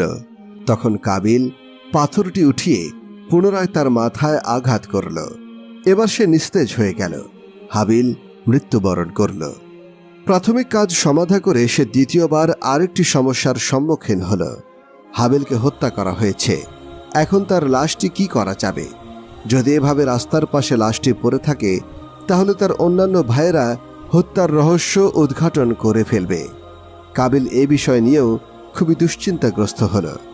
এমনকি সে দুই চোখের পানি ছেড়ে দিয়ে অঝোর নয়নে কাঁদতে লাগল। এমন সময় সে একটু দূর থেকে দেখতে পেল দুটি কাক ভীষণ যুদ্ধে মারামারিতে লিপ্ত। কিছুক্ষণ মরণপণ যুদ্ধ করার পর একটি কাক মৃত্যুবরণ করল। হত্যাকারী কাকটি নিজের ঠোঁট ও পা দিয়ে মাটিতে একটা বড় গর্ত করে নিল এবং মৃত কাকটিকে টেনে এনে সেই গর্তের মধ্যে ফেলে উপরে মাটি দিয়ে ঢেকে দিল। এই কাজ সমাধান করে কাকটি উড়ে চলে গেল। কাবিল এই দৃশ্য দেখে নিজের জন্য একটি পথ পেয়ে গেল। তাড়াতাড়ি সে নিকটবর্তী স্থানে একটি কবর খনন করল এবং তার মধ্যে হাবিলকে রেখে মাটি চাপা দিল। কাকের ঘটনাটি তাফসীরকারগণ লিখেছেন যে কাক দুটি ছিল আল্লাহর ফেরেশতা। এই ফেরেশতা পাঠিয়ে আল্লাহ তাআলা মৃতদেহকে কিভাবে দাফন করতে হবে তা পৃথিবীর মানুষকে শিক্ষাদানের জন্য ঘটনাটি অবতারণা করেন। যেহেতু ইতিপূর্বে পৃথিবীতে আর কোনো মানুষ মারা যায়নি, এটাই প্রথম মৃত্যুর ঘটনা, অতএব মৃত্যুর পর বিধান ও নিয়ম সম্বন্ধে কারো কোনো জ্ঞান ছিল না। তাই এইভাবে আল্লাহ তাআলা মানুষকে শিক্ষা দিয়েছেন। এছাড়া হত্যা করা, সহিংসতার ঘটনা পৃথিবীতে এটাই সর্বপ্রথম। কাবিল সব ঝামেলা শেষ করে নিশ্চিন্ত হল। এবার সে মহানন্দে আকলিমাকে বিয়ে করবে। পৃথিবীতে তার আর কোনো প্রতিবন্ধকতা নেই। তাই মনের আনন্দে সে পথ চলতে আরম্ভ করল। হঠাৎ আল্লাহ তাআলার ইঙ্গিতে তার হাঁটু পর্যন্ত মাটির মধ্যে গেঁথে গেল। কাবিল তা ওঠানোর জন্য যথেষ্ট চেষ্টা করল, বারবার আল্লাহ তাআলার নাম স্মরণ করল এবং তার করুণা ভিক্ষা চাইল। আল্লাহ তাআলার পক্ষ থেকে বাণী এলো, হে পাপিষ্ঠ, রক্তের সম্পর্ক ছিন্ন করে যে ব্যক্তি ভাইকে হত্যা করেছে তার শাস্তি হলো জীবন্ত অবস্থায় তাকে মাটিতে পুঁতে ফেলা। তাই তোমার অন্তিম সময় এসে গেছে, কোনো ক্রমে তোমার রেহাই নেই। তখন কাবিল অনুনয়ের স্বরে বলল, হে পরওয়ারদিগার, বেহেশত শয়তান আপনার নিষেধ অমান্য করে হযরত আদম আলাইহিস সালামকে নিষিদ্ধ গাছের ফল ভক্ষণ করিয়েছিল। তার উপরে তো এত বড় শাস্তি অবতীর্ণ হয়নি। এছাড়া হযরত আদম ও বিবি হাওয়া আলাইহিস সালাম সরাসরি আপনার আদেশ লঙ্ঘন করল, তাদেরকেও এত বড় শাস্তি প্রদান করেননি। সেখানে আমার উপর এত বড় শাস্তি চাপানো কি অন্যায় নয়? তখন তাকে জবাব দেওয়া হলো, তারা কেউ রক্তের বন্ধনের ভাইকে হত্যা করেনি। তোর অপরাধের তুলনায় তাদের অপরাধ 100 ভাগের 1 ভাগ। এরপরে কাবিলের কোমর পর্যন্ত মাটি গ্রাস করে নিল। সে বলল, আমার পাপ কাজের ধরন সর্বনিকৃষ্ট, অতএব আমাকে আল্লাহ তাআলা চরম শাস্তি দিবেন। তাই সে চিৎকার দিয়ে আল্লাহ তাআলার দরবারে ফরিয়াদ করল, হে মহান প্রভু, আপনি আমার পিতা হযরত আদম আলাইহিস সালামকে যে কালেমার উসিলায় ক্ষমা করেছিলেন, আমি সেই কালিমা পাঠ করছি, লা ইলাহা ইল্লাল্লাহ মুহাম্মাদুর রাসূলুল্লাহ। এখন এই কালেমার বরকতে আমাকে ক্ষমা করুন। এরপরে কাবিলকে ছেড়ে দেওয়ার জন্য আল্লাহ তাআলা মাটিকে হুকুম দিলেন। অমনি মাটি তাকে ছেড়ে দিল। এবার কাবিল নিজেকে পাপ মুক্ত মনে করল, আর তাই আকলিমাকে আক্রমণ করতে অগ্রসর হল। তখন আল্লাহ তাআলা কাবিলকে ফেরেশতা দ্বারা এক নির্জন এলাকায় নির্বাসন দিলেন। সেখানে তাকে এক মহাশাস্তির মধ্যে রেখে দিলেন। জনৈক ফেরেশতাকে নিয়োগ করে দিলেন যে এক কঠিন পাথর দ্বারা তার মাথা চূর্ণ বিচূর্ণ করে দেবেন। ক্ষণকাল পরে মাথা ঠিক হবে, আবার পাথর দ্বারা চূর্ণ বিচূর্ণ করে দেবে। আল্লাহ তাআলা এভাবে কিয়ামত পর্যন্ত তাকে শাস্তি প্রদানের হুকুম দিয়েছেন। কাবিল পাথরের প্রতি আঘাতের যন্ত্রণায় আকাশ বিদারক চিৎকার দিয়ে উঠল এবং জ্ঞান হারিয়ে ফেলল। পুনরায় তার হুঁশ আসে, তখন তাকে দ্বিতীয়বার আবার আঘাত করা হয়।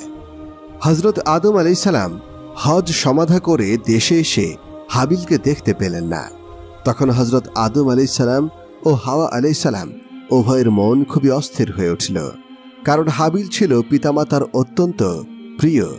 সে যেমন ছিল ন্যায়পরায়ণ, সৎ, সাহসী, তেমনি ধর্মানুরাগী এবং পিতামাতার প্রতি শ্রদ্ধাশীল।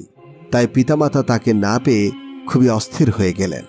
এক্ষেত্রে কাবিলের কথা তারা ভুলেও স্মরণ করলেন না, কারণ তার চরিত্র ছিল খারাপ। ধর্মকর্মের বালাই তার মধ্যে আদৌ ছিল না।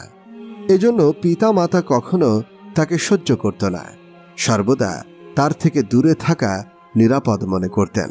হযরত আদম আলাইহিস সালাম ও হাওয়া আলাইহিস সালাম পুত্রশোকে পাগল হয়ে পৃথিবীর বিভিন্ন স্থানে অনুসন্ধান আরম্ভ করলেন। একদিন জিবরাইল আলাইহিস সালাম তাদের কান্না দেখে আর সহ্য করতে পারলেন না। তখন আদম আলাইহিস সালাম ও হাওয়া আলাইহিস সালামের নিকটবর্তী হয়ে বললেন, আপনার প্রাণপ্রিয় সন্তান হাবিলকে আপনার কুপুত্র কাবিল হত্যা করেছে এবং তাকে বিনা জানাজায় কবরস্থানে দাফন করেছে। হযরত আদম আলাইহিস সালাম হাবিলের কবর দেখার জন্য আবেদন জানালো। জিবরাইল আলাইহিস সালাম হযরত হাওয়া এবং হযরত আদম আলাইহিস সালামকে হাবিলের কবরের কাছে পৌঁছিয়ে বললেন, এটাই হাবিলের কবর। হযরত আদম ও হাওয়া প্রথমে তাকে জানাজা পড়ালেন, দোয়া পাঠ করালেন। তারপরে কবরের পাশে দীর্ঘ সময় বসে তারা কাঁদলেন। সবশেষে পুত্র বিচ্ছেদের যন্ত্রণা সহ্য করতে না পেরে কবর খুঁড়ে হাবিলকে বের করলেন এবং একটি বাক্সে ভরে নিজ বাসস্থানে নিয়ে আসলেন। বাক্সটি নিজের ঘরে রেখে দিলেন। দৈনিক বারবার বাক্স খুলে হাবিলের চেহারা দেখতেন। একদিন হযরত জিবরাইল আলাইহিস সালাম হযরত আদম আলাইহিস সালামকে বললেন, মৃত লাশ এভাবে রাখা আল্লাহ তাআলার বিধান নয়, অতএব আল্লাহ ও তার সন্তুষ্টির জন্য লাশটি কবরে দাফন করুন। হযরত আদম ও হাওয়া অন্যান্য সন্তানদেরকে নিয়ে একবার জানাজা পড়ে নিজের ঘরের মধ্যে একপাশে হাবিলের লাশ দাফন করলেন। হযরত আদম আলাইহিস সালামের তৃতীয়বারের পুত্র সন্তানের নাম ছিল শীশ আলাইহিস সালাম। তিনি ছিলেন আদম সন্তানের মধ্যে সবচেয়ে নেককার ব্যক্তি। তিনি ছিলেন হযরত হাবিলের পরে পিতামাতার নিকট অধিক প্রিয়। তিনি আদম আলাইহিস সালামকে বৃদ্ধ বয়সে সর্বদা তার নিকট খিদমতে মশগুল থাকতেন। একদিন বৃদ্ধ বয়সে হযরত আদম আলাইহিস সালাম সকল সন্তানদেরকে তার জন্য ফলমূল নিয়ে আসতে হুকুম দিলেন। সন্তানেরা পিতার হুকুমের পরিপ্রেক্ষিতে যে যা পারল নিয়ে আসলো, কিন্তু শীষ আলাইহিসসালাম কিছুই আনলেন না। তখন হজরত আদম আলাইহিসসালাম বললেন, শীষ, তুমি তো কোনো ফল নিয়ে আসলে না। হজরত শীষ আলাইহিসসালাম বললেন, আব্বাজান, আপনি বেহেশতের মধ্যে অত্যন্ত সুস্বাদু ফলের স্বাদ গ্রহণ করেছেন। এখন এই পৃথিবীর স্বাদবিহীন ফল আপনার সম্মুখে পেশ করতে আমার লজ্জা হচ্ছে, তাই আমি কিচ্ছু আনিনি। এছাড়া আপনি আল্লাহর একজন অদ্বিতীয় নবী। আপনি যদি বেহেশতি ফল খেতে আশা করেন, আল্লাহ তাআলার নিকট আরজ পেশ করুন, নিশ্চয়ই আল্লাহ তাআলা আপনার জন্য বেহেশতি ফল প্রেরণ করবেন। হজরত আদম আলাইহিসসালাম শীষ আলাইহিসসালামের এই কথা শুনে বললেন, প্রিয় বৎস, আমি আল্লাহর নিকট গন্ধম খেয়ে যে অপরাধ করেছি, তাতে দ্বিতীয়বার উক্ত খাবারের জন্য কিছু আবেদন করতে আমার ভীষণ লজ্জা হয়। তার চেয়ে বরং তুমি নিষ্পাপ ছেলে আল্লাহর দরবারে প্রার্থনা করো। তখন হজরত শীষ আলাইহিসসালাম আল্লাহ তাআলার দরবারে কিছু ফল ফুলের জন্য প্রার্থনা করলেন। আল্লাহ তাআলা হজরত শীষ আলাইহিসসালামের আবেদনের পরিপ্রেক্ষিতে অনেকগুলো ঝুড়ি ফল বোঝাই করে একজন হুরকে দিয়ে হজরত শীষের নিকট পাঠিয়ে দিলেন। হজরত শীষ আলাইহিসসালামের নিকট এসে হুর বললেন, আল্লাহ তাআলা আমাকে সহ ফলমূল আপনার জন্য প্রেরণ করেছেন। হজরত শীষ আলাইহিসসালাম সবকিছু নিয়ে পিতার সম্মুখে হাজির হলেন। হজরত আদম আলাইহিসসালাম বেহেশতি ফল খেলেন এবং পর্যাপ্ত পরিমাণ সকল সন্তানদের মধ্যে বিতরণ করলেন। সর্বশেষে হুরের সাথে হজরত শীষ আলাইহিসসালামের বিবাহ দিলেন। তারপর হুরকে বললেন, মা, তুমি এখন বেহেশতে চলে যাও, যেহেতু পৃথিবীতে তোমার উপযোগী পরিবেশ নেই। তোমার সাথে একদিন বেহেশতেই শীষের মিলন হবে, পৃথিবীতে নয়। তখন হুর সালাম দিয়ে বিদায় গ্রহণ করলেন। হজরত আদম আলাইহিসসালাম 1000 বছর জীবিত ছিলেন, মতান্তরে 1200 বছর জীবিত ছিলেন। এর মধ্যে তার 350 সন্তান জন্মগ্রহণ করে। সন্তানদের অধিকাংশকেই তিনি পার্থিব ও পরলৌকিক তালিম দান করেন। তার সন্তানদের মধ্যে কাবিল ছাড়া সকলেই ঈমানদার ছিলেন। হজরত আদম আলাইহিসসালাম জীবনের শেষ দিকে মোটামুটি আরাম আয়েশে কাটিয়েছেন। তিনি নিজে নবী হওয়া সত্ত্বেও হজরত মুহাম্মদ সাল্লাল্লাহু আলাইহি ওয়াসাল্লামের উম্মতের অন্তর্ভুক্তির ভাগ্য লাভ করেন। তিনি অল্পদিন রোগভোগের পরে ইহলোক ত্যাগ করেন। তাকে সিংহল অর্থাৎ বর্তমান শ্রীলঙ্কার এক সুরম্য স্থানে দাফন করা হয়। মানুষ পৃথিবীর বিভিন্ন দেশ থেকে তার মাজার জিয়ারতের জন্য শ্রীলঙ্কা যাত্রা করে থাকেন। আজ পর্যন্ত তার মাজার জিয়ারতের কাজ অব্যাহত রয়েছে। হজরত আদম আলাইহিসসালাম সম্পর্কে কয়েকটি বিরাট বিরাট মোজেজার কথা বিভিন্ন কিতাবে বর্ণিত আছে। আপনাদের জন্য আমরা তার কয়েকটি মোজেজার কথা তুলে ধরছি। হজরত আদম আলাইহিসসালাম আল্লাহর নির্দেশ ক্রমে পৃথিবীতে আগমনের প্রাক্কালে মিসওয়াকের জন্য এক খণ্ড গাছ নিয়ে আসেন। সেই গাছটি ছিল অত্যন্ত মোজেজাপূর্ণ। উক্ত গাছ হাতে নিয়ে আল্লাহর দরবারে যা কিছু প্রার্থনা করা হতো, আল্লাহ তাআলা তা সঙ্গে সঙ্গে মঞ্জুর করতেন। উক্ত গাছ পরবর্তী সময়ে নবীগণের হাতে হাতে হজরত মুসা আলাইহিস সালামের নিকট আস হিসেবে এসে পৌঁছায়, যা দ্বারা তিনি সর্প তৈরি করে পৃথিবীর সব বিধর্মীদের সাথে মোকাবেলা করেছিলেন, যে কাহিনী সমগ্র বিশ্বব্যাপী অত্যন্ত প্রসিদ্ধ। একসময় হজরত আদম আলাইহিস সালামের সন্তানেরা দুর্ভিক্ষের সম্মুখীন হয়। তখন তার পিতার নিকট গিয়ে তাদের জন্য আল্লাহর দরবারে দোয়া করতে বলেন। হজরত আদম আলাইহিস সালাম ব্যক্তিগত সুবিধা সুযোগ সম্বন্ধে আল্লাহর দরবারে দোয়া করতে সাহস পেতেন না, তাই তিনি সন্তানদের পীড়াপিড়ি সত্ত্বেও আল্লাহর দরবারে কোনো দোয়া করেননি। তখন আদম আলাইহিস সালামের সন্তানেরা একত্রিত হয়ে তার পিতার ওসিলা দিয়ে আল্লাহর দরবারে ফরিয়াদ করলেন। আদম আলাইহিস সালামের সন্তানদের দোয়ার পরিপ্রেক্ষিতে আল্লাহ তাআলা হজরত জিবরাইল আলাইহিস সালাম মারফত অসংখ্য স্বর্ণ ও রৌপ্য মুদ্রা পাঠিয়ে দেন। আদম আলাইহিস সালামের সন্তানেরা মুদ্রা নিয়ে পিতার নিকট গমন করেন। এই মুদ্রা দ্বারা তখন কোনো প্রয়োজনীয় জিনিস ক্রয় করা সম্ভব ছিল না, কারণ পৃথিবীতে তখন পর্যন্ত আদম সন্তান ব্যতীত অন্য কোনো মানুষ ছিল না। কোনো উৎপাদন, কোনো ক্রয় ও বিক্রয়ের ব্যবস্থা ছিল না। এহেন অবস্থায় টাকা ও স্বর্ণ মুদ্রা দ্বারা কি উপকার সাধিত হবে, এই কথা ভেবে হজরত আদম আলাইহিস সালাম তার সন্তানদেরকে বললেন, আমি তোমাদের একটি নির্দিষ্ট স্থানের কথা বলে দিচ্ছি, তোমরা স্বর্ণ মুদ্রা নিয়ে সেখানে যাবে এবং যার যা প্রয়োজন তার নাম বলে প্রয়োজনীয় মুদ্রা সেখানে রেখে আসবে। পরের দিন তোমরা মুদ্রার বিনিময়ে প্রয়োজনীয় বস্তু সেখানে পাবে। আদম আলাইহিসসালামের সন্তানেরা পিতার নিকট থেকে সমস্যার এক অভিনব সন্ধান পেয়ে অত্যন্ত আনন্দিত হলেন। তারা আর বিলম্ব না করে পিতার উপদেশ অনুসারে স্বর্ণ মুদ্রা নিয়ে যথাস্থানে চলে গেল এবং শৃঙ্খলার সাথে লাইন ধরে মুদ্রা জমা করে আসলো। পরের দিন যথাসময়ে তারা গিয়ে নির্দিষ্ট স্থানে পৌঁছে দেখল পিতার কথা অনুসারে তারা সকলে নিজ নিজ মালপত্র পেয়ে গেল।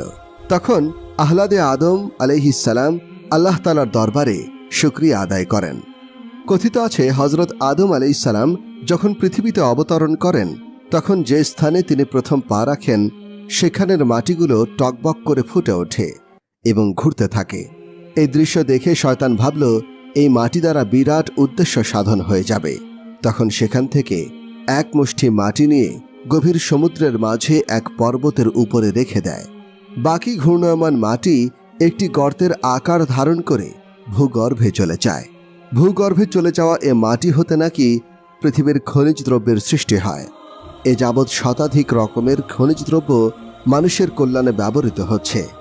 এগুলো সবই হযরত আদম আলাইহিসসালামের কদম মোবারকের বরকতে সৃষ্ট বলে অনেক বিশেষজ্ঞদের ধারণা। দ্বিতীয়ত, যে মাটি শয়তান পর্বতের চূড়ায় রেখে দিয়েছিল তা দ্বারা পৃথিবীতে জাদুবিদ্যার প্রচলন হয়, যা আজ পর্যন্ত মানুষের অকল্যাণের ক্ষেত্রে ব্যবহৃত হয়ে আসছে। হযরত আদম আলাইহিসসালামের জামানায় আইয়ামে বীজের রোজা ফরজ ছিল। প্রতি চন্দ্র মাসের 13, 14 ও 15 তারিখকে আইয়ামে বীজ বলা হয়।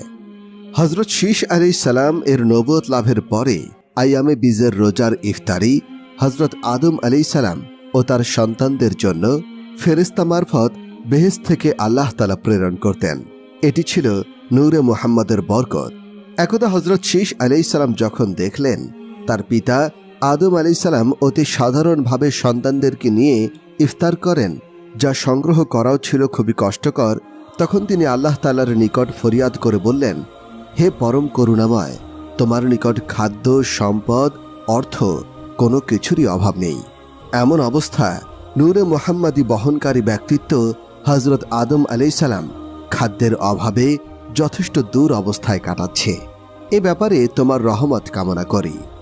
হযরত শীশ আলাইহিসসালামের দোয়ার পর রোজার 3 দিন ইফতারের নামে বহু রকম খাবার বেহেশত থেকে আসতে থাকে।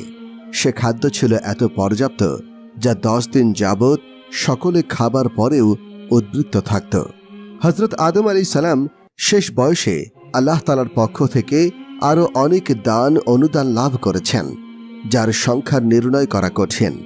আদম আলাইহিসসালাম ও তার স্ত্রী হাওয়া আলাইহিসসালামের মৃত্যু সম্পর্কে আল্লামা ইবনে কাসির বলেন, কোন এক শুক্রবার আদম আলাইহিসসালামের ইন্তেকাল হয়। তার মৃত্যুর পর ফেরেশতারা জান্নাতি কাপড় ও সুগন্ধি নিয়ে হাজির হন এবং তারা তার কাফন, দাফন ও জানাজার নামাজ আদায় করেন। তারপর তারা বলেন যে, হে আদম সন্তান, এই হলো তোমাদের দাফনের নিয়ম। আদম আলাইহিসসালামের মৃত্যুর 1 বছর পার হওয়ার পর হযরত হাওয়া আলাইহিসসালাম ইন্তেকাল করেন। তবে আদম আলাইহিসসালামকে কোথায় দাফন করা হয় তা নিয়ে মতভিন্নতা রয়েছে। প্রসিদ্ধ 3টি মত হল: 1, ভারতবর্ষের যে পাহাড়ে তাকে নামিয়ে দেওয়া হয়েছিল; 2, মক্কার জাবালে আবু কুবাইস; 3, বাইতুল মুকাদ্দাস। আব্দুল্লাহ ইবনে আব্বাস রাদিয়াল্লাহু আনহু হতে বর্ণিত, মৃত্যুকালে আদম আলাইহিসসালামের বয়স হয়েছিল 1000 বছর। নবজাতির আদিপিতা হযরত আদম আলাইহিসসালামকে মহান রব্বুল আলামিন পৃথিবীর যে স্থানে নামিয়ে দেন সেই স্থানটি ছিল বর্তমান শ্রীলঙ্কার একটি পাহাড়ের চূড়া, যার বিস্তারিত ইতিহাস খুব কম সংখ্যক মানুষই জানেন। তাই চলুন এখন জেনে নিই সেই অ্যাডাম পিক বা আদম চূড়ার বিস্তারিত ইতিহাস। শ্রীলঙ্কার দক্ষিণ পশ্চিম সীমান্তের শ্রীপার নামক প্রদেশে এই চূড়াটি অবস্থিত। খ্রিস্টান, হিন্দু, বৌদ্ধ ও মুসলিম এই 4 ধর্মের অনুসারীদের কাছে অতি পবিত্র এই চূড়াটি। এই চূড়াতেই মানুষের আদিপিতা হযরত আদম আলাইহিসসালাম বেহেশত থেকে সরাসরি পতিত হয়েছিলেন। চূড়াটির চারদিকে সবুজের বিপুল সমারোহ, মাঝে মধ্যে পাহাড়ি উঁচু নিচু টিলা, পাহাড়ের চূড়ার আশেপাশে রয়েছে অসংখ্য ছোট নদী ও পাহাড়ি ঝর্ণা, সব মিলিয়ে এক মায়াবী নয়নাভিরাম দৃশ্য। হজরত আদম আলাইহিসসালাম বেহেশত থেকে পতিত হন শ্রীলঙ্কায়। আবার আদিমাতা হজরত হাওয়া আলাইহিসসালাম পতিত হন জেরুজালেমে। শ্রীলঙ্কা থেকে জেরুজালেমের দূরত্ব কয়েকশো হাজার বর্গ কিলোমিটার। মহান প্রভুর কাছে অনেক অনুতাপের পর উভয়ে মিলিত হন মধ্যপ্রাচ্যে। সেই থেকে শুরু করে বর্তমান অবধি শ্রীলঙ্কার এই চূড়াকে কেন্দ্র করে রহস্য রয়ে গেছে। হজরত আদম আলাইহিসসালাম এই চূড়ায় পতিত হয়েছিলেন বিধায় এই চূড়াকে বলা হয় আদম চূড়া বা অ্যাডাম পিক। এই চূড়ার উচ্চতা ৭,৩৬২ ফুট বা ২,২৪৩ মিটার। চূড়াটিতে আদম আলাইহিসসালামের পায়ের যে চিহ্ন রয়েছে তার পরিমাণ হচ্ছে ৫ ফুট ৭ ইঞ্চি। দৈর্ঘ্য প্রস্থ হচ্ছে ২ ফুট ৬ ইঞ্চি। বৌদ্ধ ধর্মমতে খ্রিস্টপূর্ব ৩০০ অব্দে এই পদচিহ্ন আবিষ্কৃত হয়। আবিষ্কৃত হওয়ার পরে পদচিহ্নের চতুর্দিকে ঘেরাও করে রাখা হয়েছে। যুগ যুগ ধরে শত শত পর্যটক পরিভ্রমণ করেছে এই পাহাড় চূড়ায়। এই পাহাড় চূড়াটিতে যারা পরিভ্রমণ করেছেন তারা এর চতুর্দিকে পরিদর্শন করা ছাড়াও স্পর্শ করে দেখেছেন আদম আলাইহিসসালামের পদচিহ্ন। বৌদ্ধ ধর্মের অনুসারীরাই বেশি এই চূড়ায় যাতায়াত করেন। এই ধর্মের অনুসারীরা মনে করেন এই চূড়াটি তাদের অস্তিত্বের আদি প্রতীক। তবে এই চূড়াতে যাওয়া কোনো সহজ ব্যাপার নয়। প্রথমে নৌকা কিংবা পানিতে চলে এমন ধরনের যানে আরোহণ, তারপরে পায়ে হেঁটে উঁচু পাহাড়ে ওঠা, সেখান থেকে অনেক কষ্টের মাধ্যমে চূড়ায় উঠতে হয়। তবে এরই মধ্যে ঘটতে পারে নানা ধরনের বিপত্তি। সাপ, বিষাক্ত পোকামাকড় এগুলোর কামড়ে মৃত্যুর ঘটনা ঘটেছে অনেক। লাখ লাখ বছর ধরে যে রহস্যের ভেদ আজও মানুষ জানতে পারেনি তা হল এই চূড়ার যে স্থানে আদম আলাইহিসসালামের পায়ের চিহ্ন, সে স্থানে জানুয়ারি থেকে এপ্রিল পর্যন্ত সূর্যের আলো, আর মে থেকে নভেম্বর পর্যন্ত মেঘের ঘন ঘটা বা বৃষ্টি পড়ে না। এমন আরও অনেক রহস্য আছে এই চূড়াটিকে কেন্দ্র করে। অতি চমৎকার এই চূড়াটি বছরের পর বছর ধরে অবিকল রয়ে গেছে। এর সৌন্দর্য এতটুকুও কমে যায়নি।